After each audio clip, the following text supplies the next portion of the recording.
بسم الله الرحمن الرحيم. الحمد لله نحمده ونستعينه ونستغفره ونؤمن به ونتوكل عليه ونعوذ بالله من شرور أنفسنا ومن سيئات أعمالنا. من يهده الله فلا مضل له ومن يضلله فلا هادي له، ونشهد أن لا إله إلا الله وحده لا شريك له، ونشهد أن سيدنا وحبيبنا ومولانا محمدا عبده ورسوله صلى الله تعالى عليه وعلى آله وأصحابه وبارك وسلم تسليما كثيرا كثيرا. أما بعد فأعوذ بالله من الشيطان الرجيم. بسم الله الرحمن الرحيم. واعبدوا الله ولا تشركوا به شيئا وبالوالدين إحسانا وبذي القربى واليتامى والمساكين والجار ذي القربى والجار الجنب والصاحب بالجنب وابن السبيل وما ملكت أيمانكم، إن الله لا يحب من كان مختالا فخورا. ويقول النبي صلى الله عليه وسلم كما أخرجه البخاري من حديث عبد الله بن عمر رضي الله عنهما: ما زال جبريل يوصيني بالجار حتى ظننت أنه سيورثه، أو كما قال عليه الصلاة والسلام. محترم سامعین کرام، تقریباً پچھلے 8 ہفتوں سے ہم لوگ اسلامی معاشرت اور حقوق العباد کے موضوع پر گفتگو کر رہے ہیں، اور ہم یہ جاننے کی اور سمجھنے کی بلکہ سیکھنے کی یہ کوشش کر رہے ہیں کہ اللہ رب العزت کس قسم کی معاشرت ہم لوگوں سے چاہتے ہیں، کس قسم کا ہمارا آپس میں ایک دوسرے کے ساتھ رہن سہن، ہمارے باہم ایک دوسرے کے ساتھ کس طرح کے معاملات اللہ رب العزت بندوں کے دیکھنا چاہتے ہیں. چنانچہ آج ہماری گفتگو کا موضوع ہے پڑوسیوں کے حقوق. ہمیں آج کی اس مجلس میں، آج کی اس گفتگو میں یہ جاننا ہے کہ پڑوسی کا کیا مفہوم ہے اور پڑوسی کے مفہوم میں کتنی وسعت ہے، اور اسی طرح پڑوسیوں کے کیا حقوق ہیں، اور پھر ان حقوق کی دین اسلام کے اندر کیا اہمیت ہے. اگر ہم قرآن و حدیث کا جائزہ لیتے ہیں تو ہمیں معلوم ہوگا کہ اسلام نے پڑوسیوں کے حقوق کو غیر معمولی اہمیت دی ہے، اور پڑوسیوں کے ساتھ حسن سلوک کا اور پڑوسیوں پر احسان کرنے کا بہت تاکید کے ساتھ حکم دیا ہے. اور اس کے مقابلے میں پڑوسیوں کے ساتھ بدسلوکی یا پڑوسیوں کے ساتھ ایذا رسانی، اس کی شناعت کو، اس کی قباحت کو اور اس کے نقصانات کو بیان کیا ہے. میں نے ابھی آپ حضرات کے سامنے بخاری شریف کی ایک حدیث نقل کی ہے جس میں رسول اللہ صلی اللہ علیہ وسلم فرماتے ہیں: ما زال جبریل یوصینی بالجار،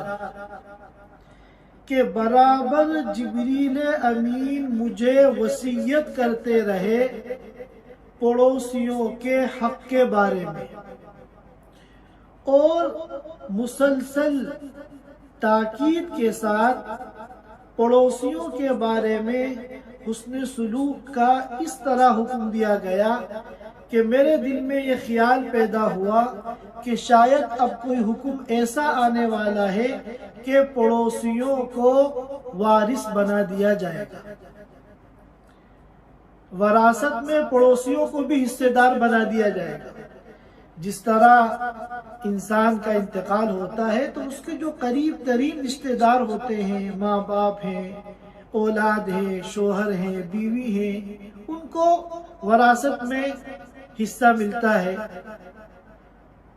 اور وہ ترکے میں حصے دار ہوتے ہیں، اور جو دور کے رشتہ دار ہیں، رشتہ دار ہونے کے باوجود ان کو وراثت میں حصہ نہیں ملتا۔ لیکن جبریل امین اتنی تاکید کے ساتھ اور مسلسل کانٹینیو پڑوسیوں کے حقوق کے بارے میں مجھے بتاتے رہے کہ میرے دل میں یہ خیال آ گیا کہ شاید پڑوسیوں کو اب ترکے میں وارث بنا دیا جائے گا۔ اور اسی طرح ایک روایت ہے جو عبداللہ ابن عمر رضی اللہ تعالیٰ عنہ سے مروی ہے، صحیح البخاری اور صحیح مسلم کے اندر مذکور ہے کہ اللہ کے رسول صلی اللہ علیہ وسلم نے فرمایا، والذی نفسی بیدہ لا يدخل الجنة عبد لا يأمن جاره بوائقہ۔ اس ذات عالی کی قسم جس کے قبضے میں میری جان ہے، وہ بندہ جنت میں داخل نہیں ہوگا جس کے پڑوسی اس کی ایذا رسانی سے محفوظ نہ ہو، جس کی ذات سے، جس کے کردار سے، جس کے عمل سے پڑوسیوں کو تکلیف پہنچے، ایسا بندہ جنت میں داخل نہیں ہوگا۔ اور اسی طرح ایک روایت میں جو کہ بخاری شریف میں مذکور ہے، اللہ کے رسول صلی اللہ علیہ وسلم نے قسم کھا کر 3 مرتبہ فرمایا، واللہ لا یؤمن، واللہ لا یؤمن، واللہ لا یؤمن، خدا کی قسم وہ مومن نہیں ہو سکتا صحیح معنی میں، خدا کی قسم وہ مومن نہیں ہو سکتا، وہ مومن نہیں ہو سکتا، خدا کی قسم وہ مومن نہیں ہو سکتا۔ 3 مرتبہ ارشاد فرمایا۔ اولاً تو قسم کھائی واللہ، اور اس کے بعد 1 مرتبہ 2 مرتبہ نہیں 3 مرتبہ فرمایا، تو یقیناً جو اس وقت صحابہ کرام جو موجود ہوں گے وہ گھبرا گئے ہوں گے کہ ایسا کون بدبخت ہے، کمینہ ہے، محروم القسمت ہے کہ جس کے بارے میں اللہ کے رسول 1 مرتبہ نہیں 3 مرتبہ اور بلا تاکید نہیں بلکہ قسم کے ساتھ اپنی بات کو مؤکد کر کے فرما رہے ہیں کہ وہ مومن نہیں ہو سکتا۔ تو عرض کیا، اے اللہ کے رسول کون مومن نہیں ہو سکتا؟ فرمایا، الذی لا یأمن جارہ بوائقہ، وہ شخص کہ جس کے پڑوسی اس کی ایذا رسانی سے محفوظ نہ ہو۔ اور اسی طرح ایک روایت ہے ابو شریح کی، اللہ کے رسول صلی اللہ علیہ وسلم کا قول نقل کرنے سے پہلے وہ یہ کہہ رہے ہیں کہ جس وقت یہ بات اللہ کے رسول صلی اللہ علیہ وسلم نے فرمائی، اس وقت میرے کان آپ کی بات کو سن رہے تھے اور میری آنکھیں آپ کو دیکھ رہی تھی۔ آپ نے کیا فرمایا؟ من کان یؤمن باللہ والیوم الآخر فلیکرم جارہ، کہ جو اللہ پر ایمان رکھتا ہے اور آخرت کے دن پر ایمان رکھتا ہے، اس کو چاہیے کہ اپنے پڑوسی کو عزت دے، اپنے پڑوسی کا اکرام کرے۔ اور اسی طرح ایک روایت میں جو حضرت ابو ذر رضی اللہ تعالی عنہ سے مروی ہے، اللہ کے رسول صلی اللہ علیہ وسلم نے فرمایا کہ 3 شخص ایسے ہیں جو اللہ کو محبوب ہیں، اللہ تعالیٰ ان کو پسند فرماتے ہیں، اللہ تعالیٰ ان سے محبت فرماتے ہیں، اور ان میں ایک وہ شخص ہے کہ جس کا کوئی برا پڑوسی ہو،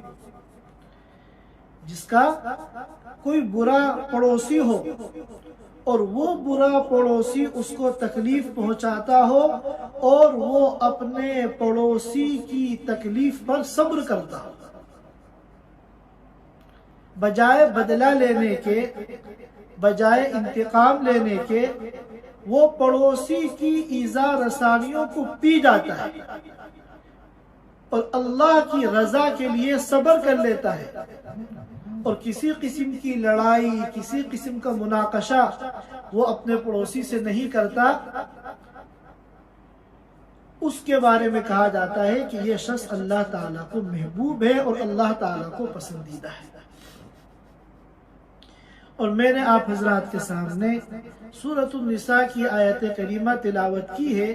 جس میں اللہ رب العزت فرماتے ہیں وَاعْبُدُوا اللَّهَ وَلَا تُشْرِكُوا بِهِ شَيْئًا، اللہ کی عبادت کرو اور اللہ کے ساتھ کسی کو شریک نہ کرو، اور اسی کا نام توحید ہے۔ وَبِالْوَالِدَيْنِ إِحْسَانًا، اور والدین کے ساتھ حسن سلوک کرو، وَبِذِي الْقُرْبَى، اور رشتہ داروں کے ساتھ حسن سلوک کرو، وَالْيَتَامَى وَالْمَسَاكِينَ، اور یتیموں کے ساتھ حسن سلوک کرو، اور مساکین، فقراء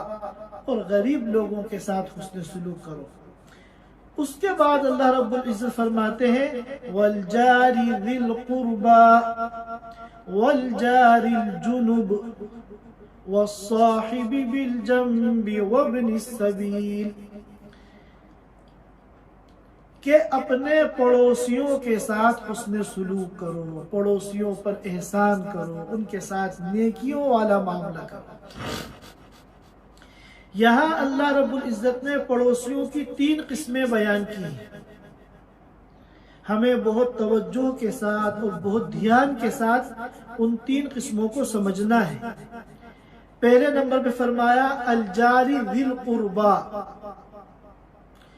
دوسرے نمبر پہ فرمایا الجاری الجنوب، اور تیسرے نمبر پہ فرمایا والصاحب بالجنب۔ پڑوسی کی یہ 3 قسمیں اللہ رب العزت نے جو اس آیت کریمہ میں بیان فرمائی ہیں، ہمیں بہت دھیان کے ساتھ ان 3 قسموں کو سمجھنا ہے۔ سب سے پہلے ہم الجاری ذی القربہ اور الجاری الجنوب، ان دونوں کو سمجھتے ہیں۔ الجاری ذی القربہ سے کیا مراد ہے اور الجاری الجنوب سے کیا مراد ہے، اس میں مفسرین کرام کے مختلف اقوال ہیں۔ ایک قول تو یہ ہے کہ الجاری ذی القربہ سے مراد وہ پڑوسی ہے جس کا مکان آپ کے مکان سے بالکل ملا ہوا ہو، یعنی بالکل متصل ہو، دونوں کی دیوار ایک ہو، یا دونوں کی دیواریں الگ الگ ہیں مگر بالکل ملی ہوئی۔ اور الجاری الجنوب سے مراد وہ پڑوسی ہیں جو جن کی دیوار آپ کی دیوار سے ملی ہوئی تو نہیں ہے، لیکن وہ آپ کے آس پاس میں ان کے مکانات ہیں۔ اور یہاں رک کر ہم ایک بات اور سمجھ لیں کہ پڑوسی صرف وہی نہیں ہے کہ جن کے مکانات ہمارے مکان کے آس پاس ہیں، بلکہ ہماری کسی مارکیٹ میں، کسی بازار میں اگر دکان ہے تو ہمارے آس پاس جو دوسری دکانیں ہیں وہ بھی ہمارے پڑوسی ہیں۔ اسی طرح ہمارا کھیت ہے تو ہمارے کھیت کے آس پاس جو دوسرے کھیت ہیں وہ بھی ہمارے پڑوسی ہیں۔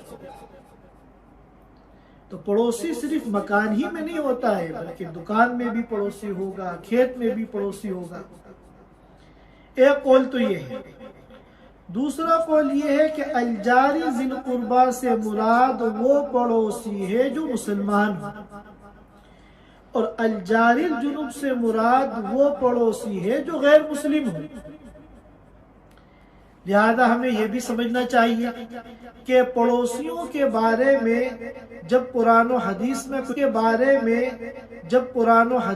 کوئی حکم آتا ہے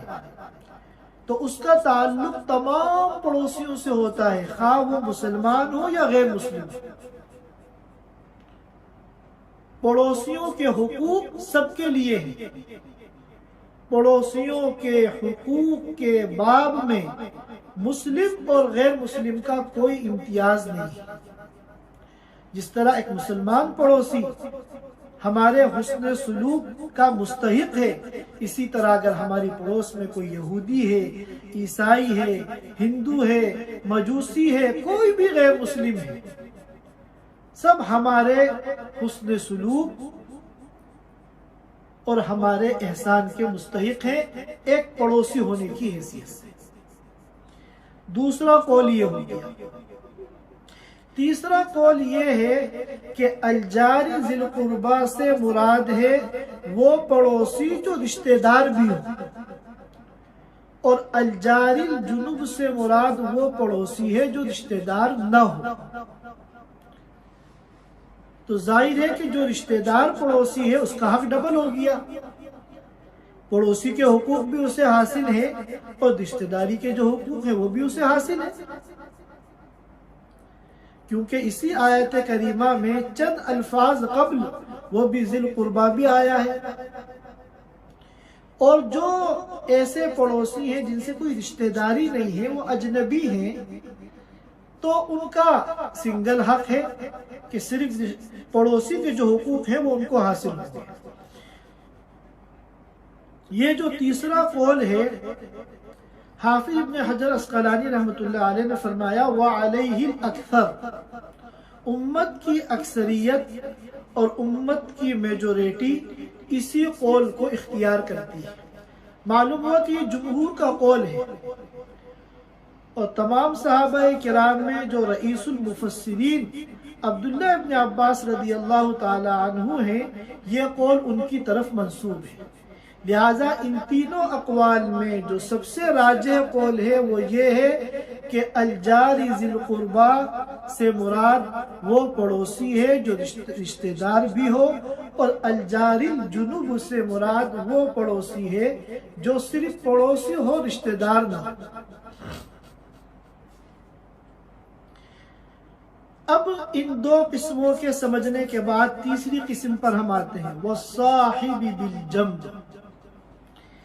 یہ الصاحب بالجنب جو ہے،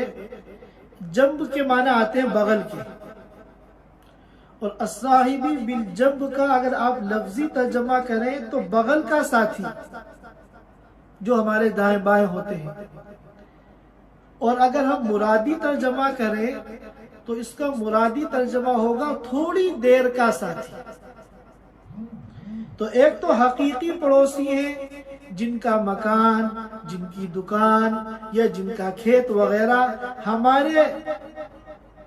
ہم سے ملا ہوا ہے یا ہمارے آس پاس ہے، اور دوسرے اور تیسرے نمبر پہ الصاحب بالجنب، یہ حقیقت میں تو پڑوسی نہیں ہے، ان کو عرف میں پڑوسی نہیں کہا جاتا، لیکن جو تھوڑی دیر کے ساتھی ہوتے ہیں وہ بھی ہمارے پڑوسی ہیں۔ ان کے بارے میں بھی کہا جا رہا ہے کہ ان کے ساتھ بھی حسن سلوک کرو۔ اب تھوڑی دیر کا ساتھی، مثال کے طور پر آپ بس میں سفر کر رہے ہیں، آپ ٹرین میں سفر کر رہے ہیں، آپ ہوائی جہاز میں سفر کر رہے ہیں، تو آپ کے برابر میں جس کی سیٹ ہے اور آپ کے دائیں بائیں جو لوگ بیٹھے ہوئے ہیں آپ کے آس پاس، یہ آپ کے کیا ہیں؟ الصاحب بالجنب، تھوڑی دیر کے ساتھی۔ کیونکہ حقیقی پڑوسی تو وہ ہوتا ہے جو مستقل ساتھ ہوتا ہے، اس کا مکان، دکان یا کھیت ہمارے برابر میں ہے، اور یہ جو سفر وغیرہ کے دوران کسی کا ساتھ ہوتا ہے تو یہ بھی گویا کہ تھوڑی دیر کے لیے آپ کا پڑوسی ہے۔ لہذا پڑوسیوں کے ساتھ جس طرح حسن سلوک کا حکم دیا جا رہا ہے، ان کے ساتھ بھی حسن سلوک کا حکم دیا جا رہا ہے۔ اسی طرح آپ کے دوست احباب ہیں، آپ کے متعلقین ہیں جن کے ساتھ آپ کا اٹھنا بیٹھنا ہوتا ہے، تو گرچہ وہ اٹھنا بیٹھنا تھوڑا بہت ہوتا ہے، کبھی کبھار ہوتا ہے، تو جب بھی ان کے ساتھ اٹھنا بیٹھنا ہو، تھوڑی بہت دیر کا ان کا ساتھ ہو، تو یہ تھوڑی دیر کے آپ کے پڑوسی ہیں۔ قرآن کہہ رہا ہے وَالصَّاحِبِ بِالْجَنْبِ، ان کے ساتھ بھی حسن سلوک کرو۔ اسی طرح آپ کسی یونیورسٹی میں پڑھتے ہیں، کالج میں پڑھتے ہیں، تو جو آپ کے ساتھی آپ کے آس پاس سیٹوں پہ، جن کی سیٹیں آپ کے دائیں بائیں ہیں، یہ بھی کیا ہے آپ کے لیے الصاحب بالجنب، آپ کے بغل کے ساتھی، تھوڑی دیر کے ساتھی۔ اسی طرح آپ کسی آفس میں کام کرتے ہیں، کسی کمپنی میں کام کرتے ہیں، اب آپ کی کرسی کے برابر میں جو دوسرے آپ کے ساتھی ہیں، جو آپ کے دائیں بائیں یا آپ کے آس پاس بیٹھتے ہیں، تو یہ بھی کیا ہے الصاحب بالجنب، یہ بھی ایک قسم کے پڑوسی ہیں۔ قرآن کہہ رہا ہے کہ یہ ہمیشہ کے لیے تو پڑوسی نہیں ہے، کیونکہ ڈیوٹی کے وقت تک یہ آپ کے ساتھ ہے، ڈیوٹی ختم وہ اپنے گھر اور آپ اپنے گھر، لیکن تھوڑی بہت دیر کا جو ساتھ ہے تو گویا کہ یہ بھی تھوڑی بہت دیر کے آپ کے پڑوسی ہیں۔ قرآن بہت خوبصورت تعبیر ان تمام لوگوں کے لیے استعمال کر رہا ہے وَالصَّاحِبِ بِالْجَنْبِ۔ تو ایک تو ہوتے ہیں حقیقی پڑوسی، جن کو ہم عرف میں بھی پڑوسی کہتے ہیں، اور ان میں یہ ہے کہ جن کی دیوار ہماری دیوار سے ملی ہوئی ہے، صرف وہ پڑوسی نہیں ہے، بلکہ ان کے علاوہ ہمارے محلے میں اور جو دوسرے مکانات ہیں آس پاس کے، وہ سب ہمارے پڑوسی ہیں۔ حضرت علی رضی اللہ تعالیٰ عنہ فرماتے ہیں کہ آپ کے محلے کی مسجد میں جب اذان ہوتی ہے تو اذان کی آواز جہاں تک جاتی ہے وہ سب آپ کے پڑوسی ہیں۔ آپ کے محلے کی مسجد میں جب اذان ہوتی ہے تو اذان کی آواز جہاں تک جاتی ہے وہ سب آپ کے پڑوسی ہیں۔ اور ام المومنین حضرت عائشہ رضی اللہ تعالی عنہ فرماتی ہے کہ آپ کے چاروں جانب 40 مکانات آپ کے پڑوسی ہیں۔ 40 مکان آپ کے آگے، 40 مکان آپ کے پیچھے، اور 40 مکان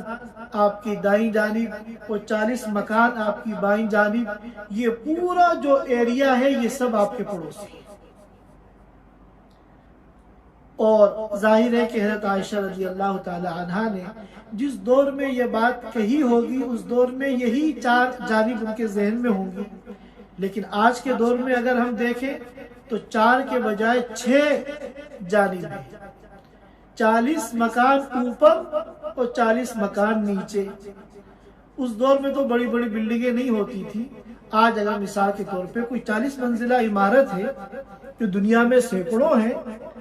تو آپ فرسٹ فلور پہ اگر رہتے ہیں تو 40 مکان اوپر یہ بھی آپ کے پڑوسی ہوئے۔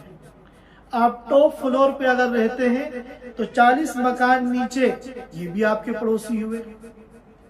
تو پڑوسی جو ہے صرف وہی نہیں ہے جن کی دیوار آپ کی دیوار سے ملی ہوئی ہو، بلکہ حضرت علی کے قول کے مطابق جہاں تک اذان کی آواز جا رہی ہے، حضرت عائشہ کے قول کے مطابق 40 مکان ہر طرف سے آپ کے پڑوسی ہیں۔ بس یہ ہے کہ جتنے قریب ہوں گے اتنا حق زیادہ ہوگا، یہاں تک کہ جس کا دروازہ آپ کے دروازے کے سب سے زیادہ قریب ہے اس کا حق سب سے زیادہ ہے۔ حدیث پاک میں آتا ہے، اللہ کے رسول صلی اللہ علیہ وسلم فرمایا اقربہم باباً، کہ جس کا دروازہ آپ کے دروازے کے سب سے زیادہ قریب ہے وہ آپ کے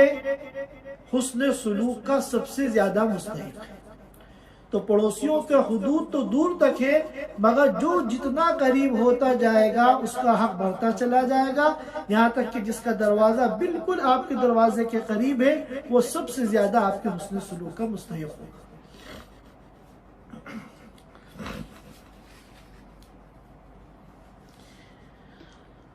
اللہ کے رسول صلی اللہ علیہ وسلم نے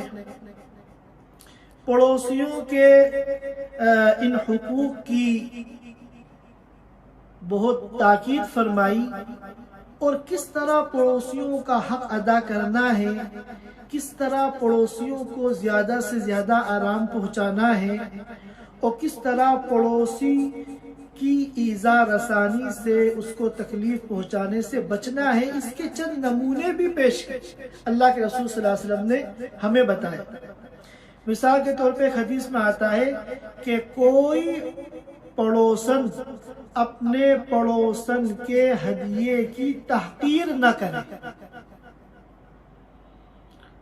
آپ باحیثیت ہیں، اچھا کھاتے پیتے ہیں، لیکن آپ کے پڑوس میں کوئی غریب ہے تو وہ اپنی حیثیت سے کوئی ہدیہ اگر لا رہا ہے تو آپ اس کے ہدیے کی ناقدری نہ کریں، بلکہ بشاشت کے ساتھ، خوش دلی کے ساتھ اس کو قبول کریں، اس کا شکریہ ادا کریں۔ حدیث میں آتا ہے کہ وَلَوْ فِرْسَنَ شَاةٍ، چاہے جو ہدیہ پڑوسن نے بھیجا ہے وہ ایک بکری کا پایا ہو، اور ایک روایت میں لفظ مُحْرَقًا، بکری کا جلا ہوا پایا ہو۔ اتنا معمولی سا بھی گفٹ اور ہدیہ اگر پڑوس سے آیا ہے تو آپ اس کی قدر کریں۔ اور اسی طرح ایک حدیث میں آتا ہے کہ کہا گیا ہے کہ آپ کے بچے اس طرح پھل وغیرہ کھانے کی چیزیں لے کے باہر نہ جائیں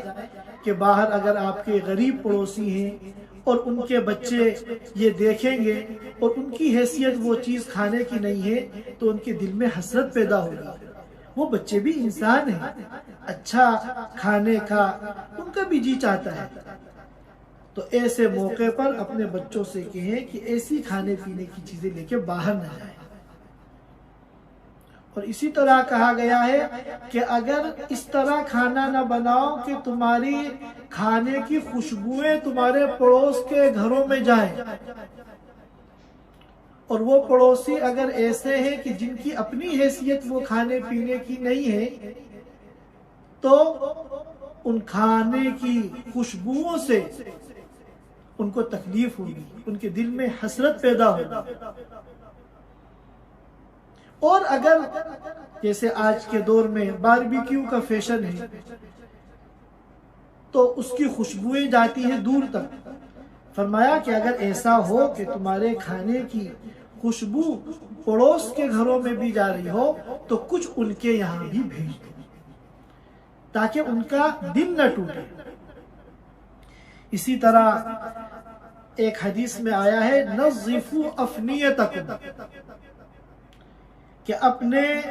گھر کے جو باہر کے حصے ہیں ان کو صاف ستھرا رکھو۔ آپ کے گھر کا اندر صاف ہے یا ستھرا ہے تو آپ کی اپنی پرابلم ہے، لیکن آپ کے گھر کے باہر کا جو حصہ ہے جو آپ کے گھر کی حدود میں آتا ہے، وہاں اگر آپ کوڑے کا ڈھیر لگا دیں گے اور آپ کے پڑوسیوں کو وہاں سے گزرتے ہوئے تکلیف ہوگی تو آپ گنہگار ہوں گے۔ لہذا باہر کے حصے کو خصوصیت کے ساتھ صاف ستھرا رکھو۔ اور اسی طرح ایک حدیث میں آتا ہے کہ وہ شخص مومن نہیں ہے کہ جو خود کھا پی کر سو جائے، جو اپنا پیٹ بھر لے اور اس کا پڑوسی بھوکا ہو۔ اللہ کے رسول فرماتے ہیں کہ یہ مومن کی شان ہے ہی نہیں، جو صحیح معنی میں مومن ہوگا وہ ایسا کر ہی نہیں سکتا۔ اور ایک روایت میں آتا ہے وَهُوَ يَعْلَمُ بِهِ، یعنی اس کو پتہ چل جائے کہ میرے گھر کے برابر میں جو پڑوسی ہیں وہ پڑوسی جو ہیں بھوکے ہیں، غریب ہیں، نادار ہیں، ان کے پاس کھانے کو نہیں ہے، تو وہ بھوکے ہوں اور آپ پیٹ بھر کے کھائیں، یہ کسی ایمان والے کی شان نہیں۔ اسی طرح اللہ کے رسول صلی اللہ علیہ وسلم کی سیرت کو جو اللہ کے نیک بندے فالو کرتے ہیں اور اللہ کے رسول صلی اللہ علیہ وسلم کے نقش قدم پہ چلتے ہیں، وہ بھی اپنے پڑوسیوں کے حقوق کی ادائیگی میں کبھی کبھی اور کوتاہی نہیں کرتے۔ مفتی عزیز الرحمن نور اللہ مرقدہ مفتی اعظم تھے، بہت بڑے مفتی تھے، آج بھی ان کے فتاوا سے پوری دنیا استفادہ کرتی ہے، جب وہ اپنے گھر سے صبح دارالفتہ جاتے تھے تو ان کے گھر کے برابر میں چند مکانات تھے جن میں بیوہ خواتین رہتی تھی، ان کے شوہروں کا انتقال ہو گیا تھا۔ تو سب سے پہلے ان کے گھروں پہ جاتے اور ان سے پوچھتے کہ بازار سے آپ کو کوئی چیز تو نہیں چاہیے، کہ مجھے پیاز چاہیے، کوئی کہتی مجھے ہری مرچ چاہیے، تو پہلے بازار جا کے ان کی یہ ضرورت کی چیزیں لاتے۔ بعض مرتبہ ان میں سے کوئی یہ کہہ دیتی کہ مجھے تو یہ نہیں چاہیے تھا، یہ غلطی سے دوسری چیز آ گئی، تو فرماتے کوئی بات نہیں، دوبارہ بازار جاتے اور وہ چیز بدل کے لا کے ان کو دیتے، پھر جو ہے اپنی مسند افطار پہ جاتے۔ اسی طرح ہمارے اسلاف میں ایک بزرگ تھے میاں اصغر حسین رحمۃ اللہ علیہ، باحیثیت تھے، خوشحال تھے، مگر زندگی بھر ان کا مکان جو تھا وہ کچا تھا۔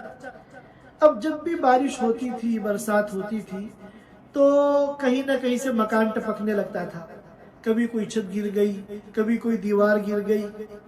اور جب برسات ختم ہوتی تھی پھر اس کی مرمت کراتے تھے، ہمیشہ کا ایک مسئلہ تھا۔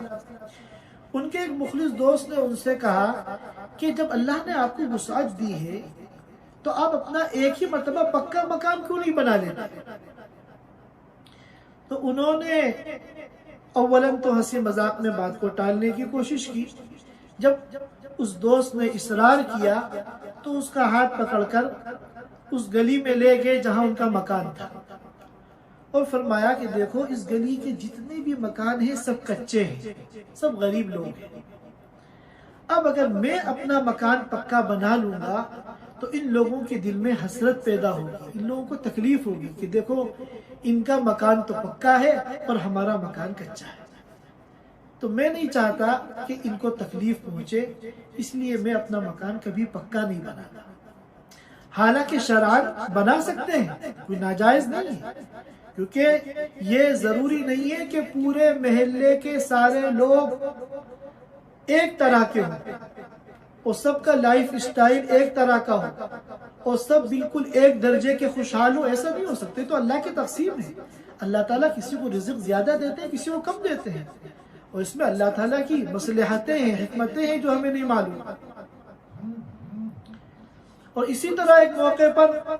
ان کے ایک شاگرد آئے، انہوں نے ان کے لیے آم کا موسم تھا، آم کاٹ کے ان کو کھلائے، تو آم سے فارغ ہونے کے بعد وہ آم کے چھلکے اور آم کی جو گٹلیاں ہیں وہ شاگرد باہر پھینکنے کے لیے لے جانے لگے،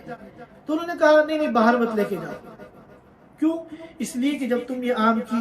کے چھلکے اور یہ گٹلیاں باہر جا کے کوڑے پہ پھینکو گے تو ہمارے محلے کے جو غریب بچے ہیں ممکن ہے ان میں سے کوئی ایسا ہو کہ آم کھانے کا جی چاہے اور ان کے پاس آم کھانے کی حیثیت نہ ہو، موقع نہ ہو، تو ان کو تکلیف ہوگی، ان کے دل کے اندر حسرت پیدا ہوگی، لہذا میں کبھی اپنے پھل وغیرہ کے چھلکے باہر کوڑے پہ نہیں پھینکتا ہوں، گھر ہی میں جو بکریاں ہیں میں ان کو کھلا دیتا ہوں۔ اسی طرح ایک صاحب نے ایک واقعہ لکھا کہ مدینہ منورہ میں ایک دکاندار کے پاس گئے، ایک پرانا بازار تھا، وہاں دکاندار کے پاس گئے، وہاں ایک کپڑا پسند کیا اور وہ تھان انہوں نے قیمت معلوم کی، قیمت مناسب لگی تو دکاندار سے کہا ٹھیک ہے یہ آپ تھان مجھے دے دیے۔ اس دکاندار نے کہا نہیں یہی تھان اسی قیمت پہ جو سامنے دکان ہے وہاں بھی مل رہا ہے، تو انہوں نے کہا میں آپ سے معاملہ کر رہا ہوں، میں آپ سے لے رہا ہوں، آپ مجھے کسی دوسری دکان پہ کیوں بھیج رہے ہیں؟ تو اس دکاندار نے کہا کہ دیکھیے میرے پاس صبح سے 8-10 گاہک آ چکے ہیں، لیکن میرے سامنے جو یہ دکان ہے میں صبح سے دیکھ رہا ہوں اس کے پاس کوئی گاہک نہیں آیا، یہ صبح سے گاہکوں کا راستہ دیکھ رہا ہے، ایک گاہک بھی اس کے پاس نہیں آیا، تو میں یہ چاہتا ہوں کہ آپ بجائے میں مجھ سے خریدنے کے آپ اس کے پاس سے خرید لیں تاکہ میرا جو یہ پڑوسی ہے اس کی بھی کچھ بکری ہو جائے۔ اور ابھی چند دن پہلے میں نے ایک پوسٹ دیکھی، سیریا کے ایک ریسٹورنٹ کا فوٹو تھا جس کا دروازہ بند تھا اور دروازے کے اوپر ایک پوسٹر لگا ہوا تھا، اس پوسٹر پر عربی میں بھی عبارت تھی اور انگلش میں بھی عبارت تھی، اور اس میں یہ لکھا ہوا تھا کہ آج ہمارے ریسٹورنٹ کے برابر میں ایک نیا ریسٹورنٹ کھل رہا ہے، لہذا اپنے اس نئے پڑوسی کے احترام میں آج ہم اپنا ریسٹورینٹ بند رکھیں گے، اور اپنے گاہکوں سے ہماری یہ درخواست ہے کہ آج ہمارے پڑوس میں جو نیا ریسٹورینٹ ہے آپ لوگ وہاں جائیں اور وہاں کھانا کھائیں، تاکہ ان کی اوپننگ اور ان کا افتتاح جو ہے وہ کامیابی کے ساتھ، اور پھر اپنے پڑوسی ریسٹورینٹ کو ڈھیر ساری دعائیں لکھیں۔ آج ہمارا کیا حال ہے کہ اگر کوئی ہمارے برابر میں ہوٹل کھول لے یا ہماری دکان کے آس پاس اسی جیسی دوسری دکان کھول لے تو ہمیں الجھن ہونے لگتی ہے، اور ہم یہ ڈرنے لگتے ہیں کہ کہیں ہماری آمدنی متاثر نہ ہو جائے، کہیں ہمارے گاہک تقسیم نہ ہو جائے۔ لیکن وہ اسلامی تعلیمات جو اللہ کے رسول صلی اللہ علیہ وسلم سے ہم تک پہنچی ہے، اس کا تقاضا یہ ہے کہ ہم اس کا استقبال کریں، اس کو ویلکم کریں، اور جو نیک خواہشات اپنے لیے ہمارے دل میں ہیں وہ اپنے پڑوسی کے لیے بھی رکھیں، کیونکہ رزق دینے والی ذات اللہ کی ہے، رزق دینے والی ذات اللہ کی ہے۔ لہذا اپنے ہمارے جو آس پاس کے دکاندار ہیں وہ بھی ہمارے پڑوسی ہیں، جس طرح ہم اپنے بارے میں اچھا سوچتے ہیں ان کے بارے میں بھی اچھا سوچیں۔ تو آج بھی ایسے لوگ اللہ کے نیک بندے دنیا میں موجود ہیں جو پڑوسیوں کو ان کا حق دیتے ہیں، اور اس طرح زندگی گزارتے ہیں کہ تمام عمر اسی اہتمام میں گزری، تمام عمر اسی اہتمام میں گزری کہ آشیاں کسی شاخ چمن پہ بار نہ ہو، ہماری ذات سے کسی کو تکلیف نہ ہو، ہماری ذات سے کسی کا کوئی نقصان نہ ہو، چاہے وہ ہمارے پڑوسی مکان کے اعتبار سے ہوں، چاہے وہ ہمارے پڑوسی دکان کے اعتبار سے ہوں۔ اسی طرح ایک عام ہمارے یہاں ایک خرابی ہے کہ ہمارے محلے میں جو ایسے لوگ ہیں جن کا رہن سہن ہمارے لیول کا ہے، ہم اگر کوٹھی میں رہتے ہیں، بنگلے میں رہتے ہیں، عالی شان مکان میں رہتے ہیں، تو محلے کے وہی لوگ جو خوشحال ہیں ہم ان سے تو تعلق کو باقی رکھتے ہیں، قائم رکھتے ہیں، لیکن اسی محلے میں اگر کوئی غریب ہے، اگر کوئی جھوپڑی والا ہے، تو ہم اس کے ساتھ کسی بھی قسم کے تعلق کو قائم رکھنا اپنے لیے بے عزتی سمجھتے ہیں۔ حالانکہ یاد رکھیے کہ پڑوسیوں کے حقوق جس طرح مالداروں کے ہیں، اسی طرح پڑوسیوں کے حقوق غریبوں کے بھی ہیں، اور یہ غریب جو بیچارہ نادار ہے، تنگ دست ہے، غریب ہے، محتاج ہے، یہ آپ کے حسن سلوک کا زیادہ مستحق ہے۔ لہذا ہم ہر پڑوسی کو، چاہے اس کا معیار زندگی جیسا ہو، ہم اس کو اپنا پڑوسی سمجھیں۔ یہ نہیں ہے کہ جو ہمارے جن کا لائف سٹائل ہماری طرح ہے بس وہی پڑوسیانہ تعلق قائم رکھنے کے مستحق ہیں، اور جن کا زندگی گزارنے کا معیار ہمارے مقابلے میں کمتر ہے، ان کے ساتھ پڑوسی جیسا معاملہ اور تعلق رکھنا یہ ہماری شان کے خلاف ہے، یہ سوچ اور یہ نظریہ ہماری اسلامی تعلیمات کے خلاف ہے۔ پرانے زمانے میں تو مکانات ملے ہوئے ہوتے تھے، اور پڑوسیوں میں اتنا تعلق ہوتا تھا کہ بعض مرتبہ اتنا تعلق رشتہ داروں میں آپس میں نہیں ہوتا تھا، گھل مل جاتے تھے، ایک دوسرے کی خوشی اور ایک دوسرے کے غم میں شریک ہوتے تھے۔ لیکن آج کل اتنی دوریاں ہو گئی ہیں، اور خاص طور پر جو نئی سوسائٹیاں ہیں وہاں پر ہمارے پڑوس میں کس کا فلیٹ ہے، وہ کون ہے، کہاں کا ہے، کس حال میں ہے، ہمیں کچھ پتہ نہیں۔ سالہ سال گزر جاتے ہیں، ہم بلڈنگ کے اندر جس فلور پہ رہتے ہیں اس فلور پہ رہنے والوں کو ہم جانتے تک نہیں ہیں۔ یہ اسلامی تعلیمات کے خلاف ہے۔ ہمیں چاہیے کہ ہم آتے جاتے سلام کریں، علیک سلیک رکھیں، ان کے ساتھ تعلق بنائیں، اخلاق کے ساتھ پیش آئیں اور ان کی ضرورت کے موقع پہ ان کی مدد کریں، اور جب بھی ملے بشاشت کے ساتھ ملے۔ اپنے پڑوسیوں کے ساتھ اس قسم کا خوشگوار تعلق بنانا یہ ہمارا دینی فریضہ ہے۔ آج ہم دنیا میں اتنا مشغول ہو گئے، اتنے بزی ہو گئے کہ یہ جو اسلامی حقوق ہیں اور یہ جو معاشرتی حقوق ہیں اور یہ جو ہماری دینی ذمہ داریاں ہیں، ہمارے پاس ان کے لیے وقت ہی نہیں ہے۔ لہذا ہم سب کو چاہیے کہ ہم اپنے پڑوسیوں کو پہچانیں، جو حقیقی معنی میں پڑوسی ہیں ہم ان کے حقوق بھی ادا کریں، اور جن کو اللہ نے آیت کریمہ میں الصاحب بالجنب کہہ کر تھوڑی دیر کا ساتھی اور تھوڑی دیر کا پڑوسی قرار دیا ہے، ہم ان کے ساتھ بھی حسن سلوک کریں۔ ہم اگر سفر کر رہے ہیں، ہمارے دائیں بائیں کوئی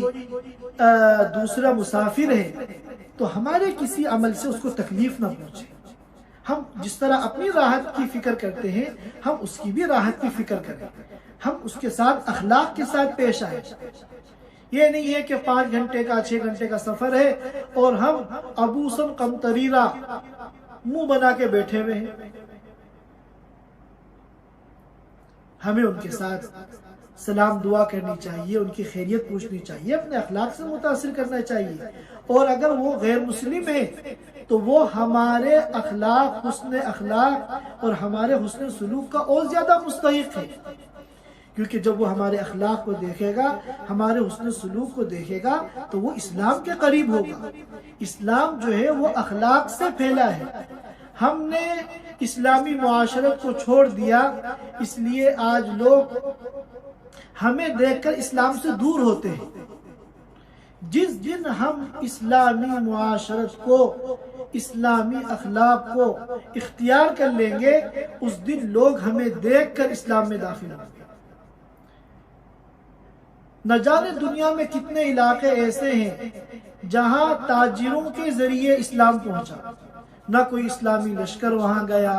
نہ کوئی مبلغین کی، واعظین کی، داعیوں کی کوئی جماعت وہاں گئی تبلیغ کرنے کے لیے، اسلام کی دعوت دینے کے لیے، بلکہ تجارت کی نیت سے مسلمان تاجر وہاں گئے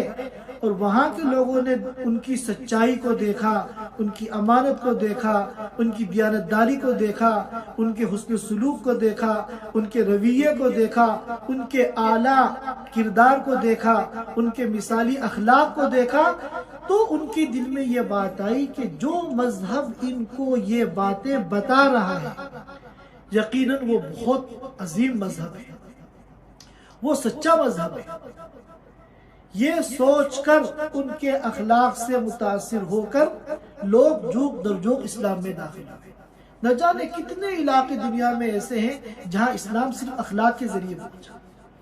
لہذا جب بھی ہمارا کسی سے کوئی معاملہ ہو اور تھوڑی بہت دیر کا اس کے ساتھ ہو تو ہم اپنے اسلامی اخلاق کی ایک چھاپ اس کے اوپر چھوڑ دیں۔ آج یورپ ترقی کر رہا ہے مادی اعتبار سے، حالانکہ باطل میں تو کسی بھی اعتبار سے ترقی کرنے کی صلاحیت ہی نہیں ہے۔ باطل بھی اگر ترقی کرتا ہے تو اس نے اہل حق کی کچھ چیزیں لی ہیں جس کی بنیاد پہ وہ ترقی کرتا ہے۔ آج اگر یورپ والے دنیا کے اعتبار سے ترقی کر رہے ہیں تو انہوں نے ہماری اسلامی بہت سی چیزیں لی ہیں، جن چیزوں کو چھوڑ کر ہم پچھڑ گئے اور مادی اور دنیاوی اعتبار سے بھی ہم ناکام ہو گئے، اور انہی چیزوں کو اختیار کر کے وہ دنیاوی اور مادی اعتبار سے ترقی کر رہے ہیں۔ آج مسلمانوں کے اندر سے سچائی نکل گئی، امانت داری نکل گئی۔ کوئی مسلمان، میں 100% بات نہیں کر رہا، ماشاءاللہ سچے نیک و دیندار مسلمان بھی ہیں الحمدللہ، لیکن اکثریت ہمارے ملکوں میں خاص طور پہ مسلمانوں کی ایسی ہے کہ جب بھی کوئی کاروبار کریں گے، معاملہ کریں گے، دھوکہ دیں گے۔ سارے بڑے بڑے بزنس مین جو ہیں وہ غیر مسلم ہیں، مسلمان کیوں کامیاب نہیں ہوگا؟ اس لیے کہ وہ یہ چاہتا ہے کہ جب کاروبار شروع کرتا ہے اور پہلا کسٹمر اس کے ہاتھ لگتا ہے تو وہ دھوکہ دے کے جھوٹ بول کے چاہتا ہے کہ پہلے ہی معاملے کے اندر اور پہلی ہی ڈیل کے اندر وہ کروڑ پتی بن جائے۔ نتیجہ یہ ہوتا ہے کہ وہ آگے چل کر پھر ناکام ہو جاتا ہے۔ اور یہ جو انگریز ہیں یہ اپنی سچائی سے، اپنے ڈسپلن سے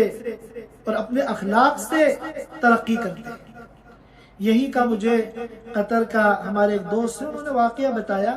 کہ میں نے ایک واشنگ مشین خریدی آن لائن، قطر لیونگ پہ یا مزاد قطر پہ میں نے دیکھی تھی، مجھے ضرورت تھی تو میں نے ان سے رابطہ کیا، تو وہ ایک انگریز فیملی تھی، تو میں فون کر کے وہاں پہنچا اور واشنگ مشین میں نے ان سے لی، وہ انگریز خاتون تھی اور انہوں نے دکھلایا، بالکل چل رہی تھی، صحیح کنڈیشن میں تھی۔ میں وہ لے کے 300 ساڑھے 300 ریال کی وہ لے کر آ گیا۔ آنے کے بعد گھر میں ہم نے استعمال کی، لیکن اللہ کا کرنا 4-5 دن کے بعد وہ